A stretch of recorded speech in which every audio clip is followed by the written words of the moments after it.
Good morning. Today is December the 2nd, 2025. David Lapp here coming to you live from my office in Lancaster, Pennsylvania, joined by Chris Purcell. So, Chris, this morning, what are we going to be talking about? Yeah, I was thinking about diverse teams this morning and how we lead in situations with diverse teams through maybe some differences in faith and culture and just in calling in our workplaces and especially even in our ministries. I just thought it was a good opportunity to look at how we can come together and really unite even around our differences, So, not in yeah, spite of. Bible verse today is out of Romans 12, 4 to 5. For as we have many members in our body, but all the members do not have the same function, so we, being many, are one body in Christ and individually members of one another. And what I see in that is, as our physical bodies, we can look at the ear and say, well, if you need to hear, you need an ear, of course, but which one's more important? And the fact of the matter is, if you smash your thumb or you stub your toe, at that point, that becomes the focal point of what you're working on. And I'm not going to say that one is more important than the other, but there's so many different functions in the body. And if we think about the body of Christ, where or a body in a work culture, every individual person brings a unique piece to the team. And if we can learn to appreciate that, we can learn to respect that, and we can learn to empower each other in that, then we can have a greater impact, as a bigger unit. And I think of my physical body. If all the cells in my body would have decided to become a nose, we would have had a problem. And you can look at the gifts that God gave you, and you can put them to use, or you can compare your gifts to somebody else's and say, well, he's not doing it the way I would do it, so therefore he's wrong. Well, maybe he's not. Maybe we're both right in the area that God put us into. Yep.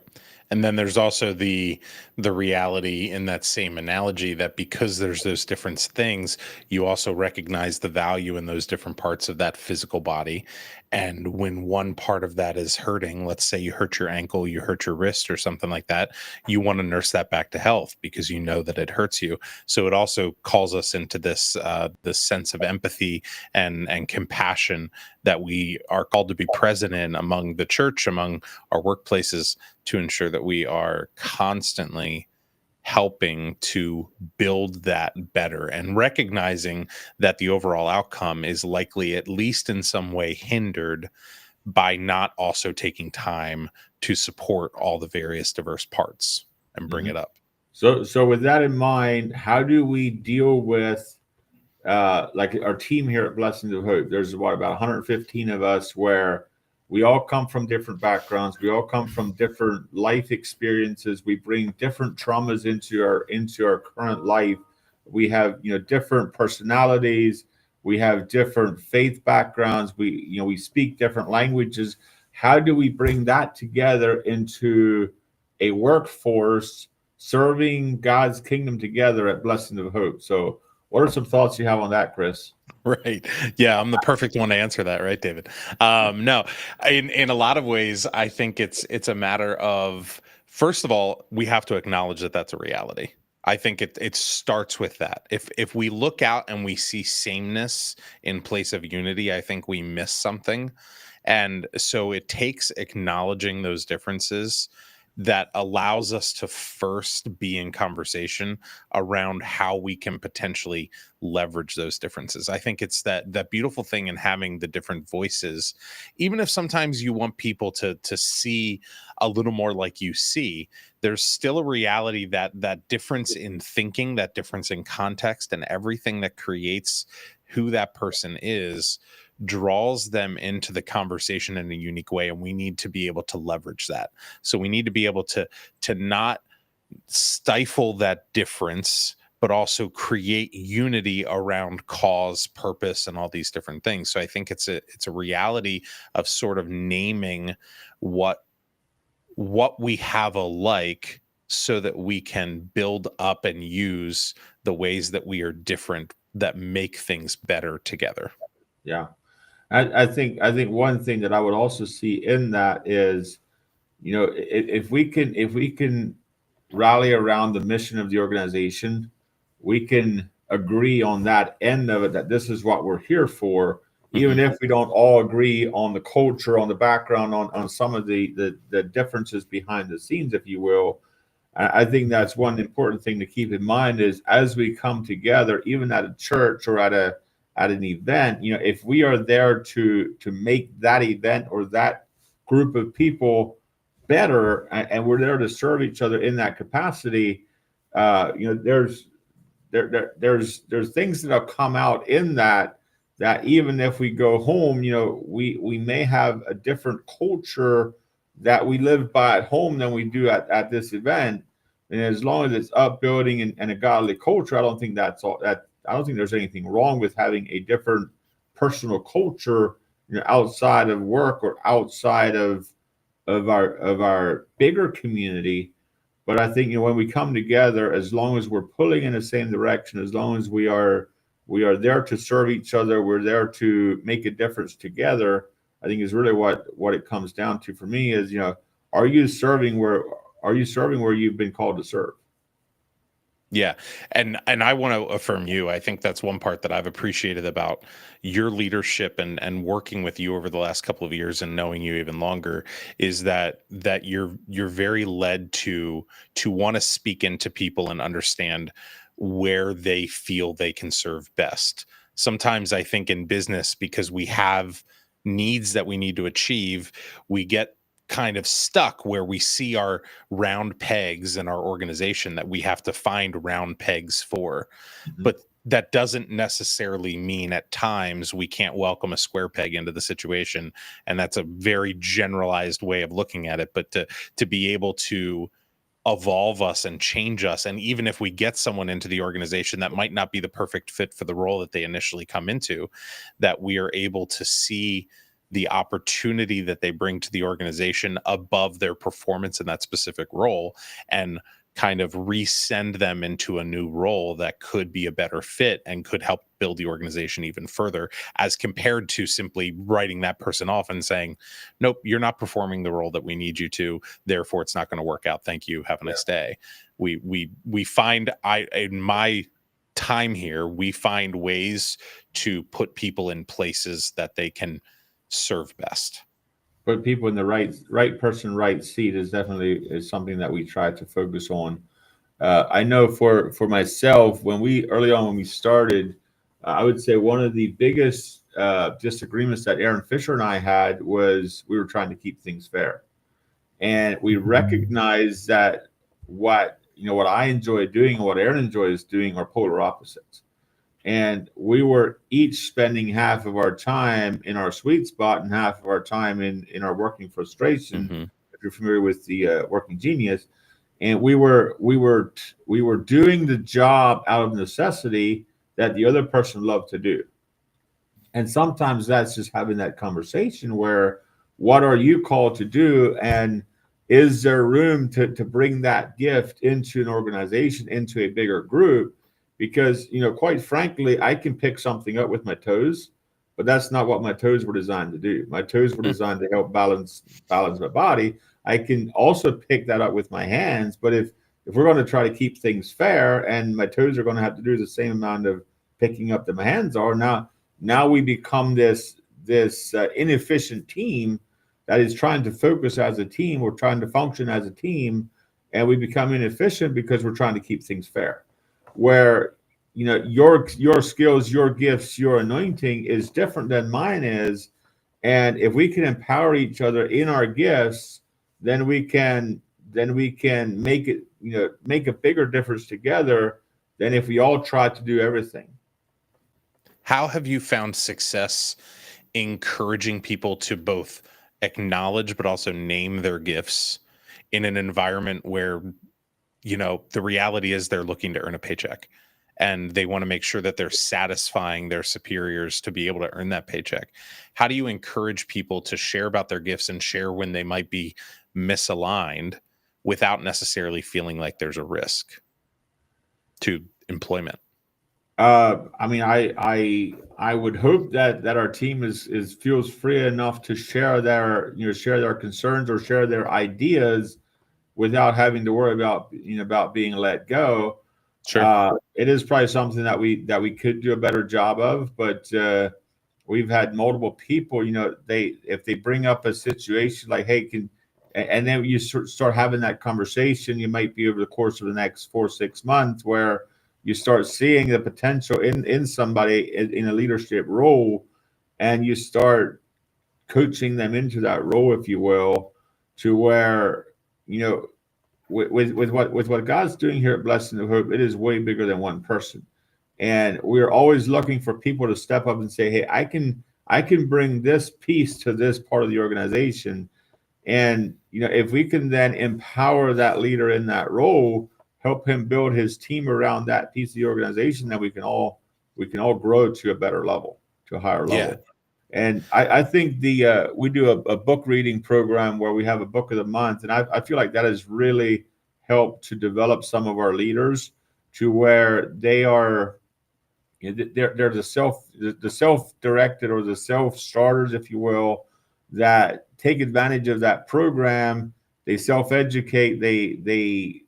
They come up with the ideas for the next level of growth, and if the idea makes sense, we can test it. We can through a series of meetings or whatever, put them in place to lead that idea. Right.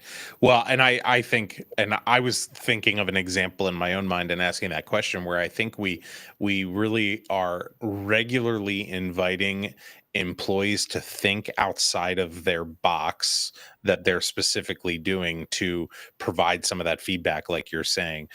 Recently launching, a request for everyone to consider naming different programs within the organization that might be able to help us, or in that book club suggestion, because that's more of this free form, like, hey, this isn't about your job, this is just about us being in community together and finding ways to grow together.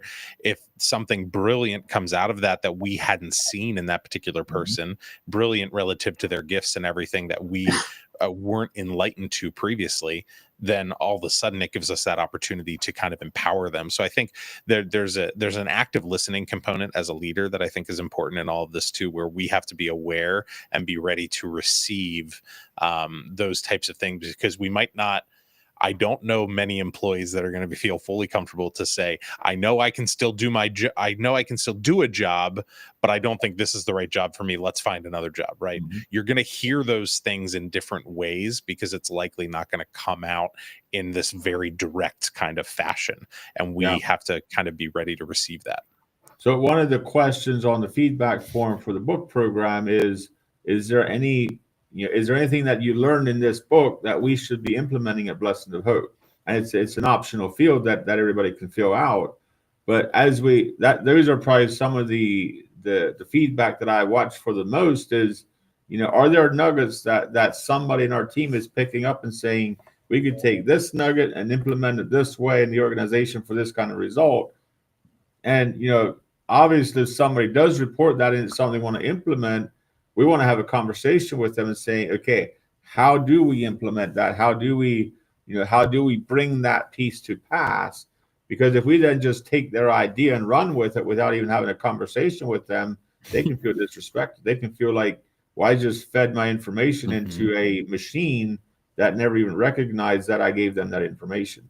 I think we want to be careful that we acknowledge and respect the gifts of our team and bring them along in that process. Uh, it's also one of these things where if you educate or you build a team around an idea, uh, I've heard this saying already. The only thing worse than training an employee and he goes to your competitor is if you don't train him and he stays. And we have put a lot of effort into educating our team, into building up our team, into creating opportunities for our team to grow, because we believe that if they are if they're an empowered team, they're a powerful team, and providing them with the resources that they need, they can then use their gifts to take that resource and multiply it. Right. Yeah, that's a really great perspective, and I like that saying too. I think another practical example, just to kind of share what I see from the blessings of hope angle, specifically about speaking into and leading diverse teams, is that every single year on an annual basis that we're inviting feedback from people, where the executive team, yourself, and the rest of the team are able to provide answers to questions, and people can kind of feel free to submit and be very honest in that submission, right? To speak into that. And chances are there's other people in the organization that have a version of that question too. Yeah. So it shows community, it shows engagement, it shows willingness and humility in the face of people. I think that's an important part when it comes to leading diverse teams. Is in order to acknowledge a diverse team, we have to be humble enough to recognize that we don't have all the answers, and that those answers might come from places we never expected. Mm-hmm. So I think humility is a huge element to how we can more effectively be leaders in a diverse space. Yeah, it's it's not without challenge to grow an organization. And if you're leading a team, if you're building an organization and you're challenging with or struggling with some of the things that we've talked about, there's opportunity to grow in that. There's business coaches around. There's I would say, looking back on my own journey, uh, any money that we invested in education, in coaches, in going to trainings, conferences, that kind of thing, I would say that has paid back dividends big times. I don't know that I can look at any conference or any training event or any coaching session, stuff like that we've had over the years, that I can't look back and say, that piece was, I should have never done it. I can't think of any, and we've done a lot of coaching over the years. But what I see is, so if you can take a book that somebody put their life story into, or their life experience, take for instance somebody like John Maxwell. He has a wealth of knowledge and a wealth of experience. If you can take $15 of your money, or $20 or $25, whatever it is, and a few hours of your time, and you can glean the keys that he has spent his life developing, you can glean the mistakes that he spent his life making, and you can take that information, and for a few bucks you can take that and make that a part of who you are as a leader, as somebody that is building a team, or somebody that is even a part of a team. And I think we way underestimate the value of education, of learning from somebody else's mistakes, because it's way cheaper to spend $15 and get one gold nugget out of that book, that you don't have to make that same mistake, than it is for you to go make that same mistake again. Mm-hmm. And there are so many people that went before us, that made the mistakes and are willing to openly share their mistakes. And that's also the power of a coach, of a business coach, or of a somebody that has gone the way before, and has even somebody like a coach. If they're working with 20 organizations, they can bring pieces of different leaders' thought processes into your situation, speak into it at a different level than you can, because they see the different leaders and what they go through, and then they can bring that together for a few $100 a month, whatever it is, a couple $1,000 a month, maybe, depending where you go. But just the value that brings to a growing organization it's huge. And I would say, if you're a business leader, or if you're a leader struggling to build a team, find yourself a business coach. Find somebody that has built a team, that has experience, that has gone the way before you, that can help you walk through that. And if you're wondering, no, I am not a business coach. I like numbers way too much to sit down and try to coach somebody, but I do know some very good ones if you're interested. So and I'll just put it out there, because I know some of you are probably going to be interested. Uh, Integra Coaching is a good one here locally in Lancaster, Pennsylvania. Jonas and his team have been tremendous. Early days of Blessed and Hope, especially, of just helping us find our way, helping us to develop processes, develop system, understanding how to develop an organization. Bill Stratton is one that we're working with currently, EOS implementer here in Lancaster. Highly recommend Bill. We have implemented EOS this year at Blessing of Hope, and it has been a game changer for our teams. There's so many more good ones out there. I'm not gonna mention everybody, but I would say peer groups and business coaches are probably some of the main keys that I would recommend. As you're developing your teams, as you're leading your teams, find somebody that has done more than you have in life, that is able to challenge you to step up to that next level. And just because the price is higher than you think you can afford, consider if you can afford not to, because there's a reason this person's price is higher than you think you can afford, but they will pull you to the next level that you don't even know is possible. So I would definitely recommend that if you're struggling to build a team, struggling to create culture, that you would look at some of that. Yeah, and don't be afraid either to hear voices that might be different than the ones that you think are a perfect fit for the way you do things today. I think a recent revelation for our team, going back to Live to Lead, it was hearing from the Savannah Bananas founder. We found a lot of value in connecting with that idea, even though it's a completely different organization. There was a lot of themes in there that we found that really impacted us, that have driven some of the more recent changes that we've started to put into place. Yeah. Well, Chris, I think we could probably go on for another half an hour, but we are 22 minutes into this. I think we should wrap it up. Sure. Any final words you want to say before we go?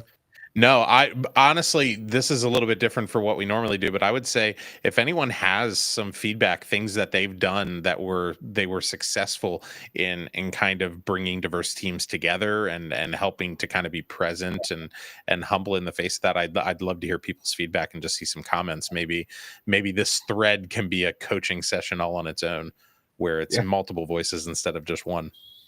Yeah, and we're always open to questions. There should be a link on the description here. You can send in your feedback. And if you're an employee and you think your employer does, or your manager doesn't recognize your skills, I would challenge you to see if you can give more and still not get your manager's attention, because I think it's John Maxwell that talks about you can only give more to the marketplace for so long until somebody will recognize your value. If it's not your boss, if it's not your manager, some other company will recognize the value that you're bringing to the marketplace and will offer you what you're worth, even if it's not your current employer. So I would just challenge you, give more than you think you can afford to give, as in pouring in your heart, pouring into support the mission, and let's change society for God's kingdom. So Amen. I think we'll wrap it up there. Thank you for joining us. Thank you, Chris. I enjoy the conversation here.